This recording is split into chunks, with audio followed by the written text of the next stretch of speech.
বাড়ির দিকে তাকাইয়া দেখো এই দরজা জালি কার বন্ধ হইয়া গেছে।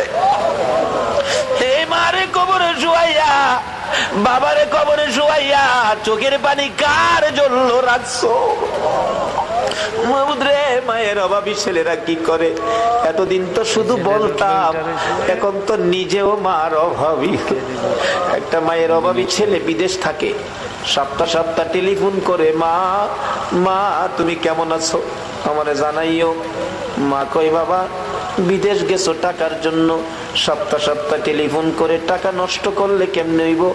টাকা চিনো রে বাবা, টাকা চিনো। ছেলেটা টেলিফোন করে বলতেছে, মা মা গো আমারে বাধা দিও না গো মা, আমি টাকা চিনি না, আমি চিনি আমার দরদি মা।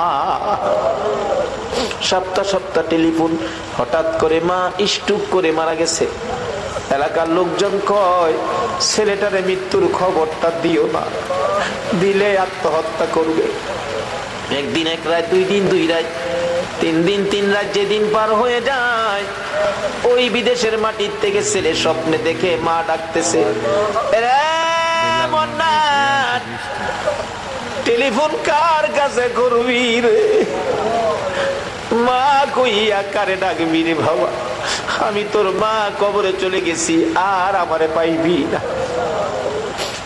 আইলি না, আমারে মা কইয়া ডাকলি না, মার দেখা আর জীবনে হবে না। ঘুম থেকে উঠে মা মা কইয়া কাঁদতেছে। বন্ধুরা বলেন কি হলো তোমার?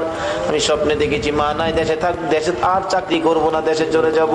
সকালবেলা টেলিফোন করছে, বড় ভাই টেলিফোন ধরে, মন্নান সপ্তাহ হইলে টেলিফোন করবি, আজকে কেন টেলিফোন করলি? ভাই আমি স্বপ্নে দেখেছি আমার মা নাই।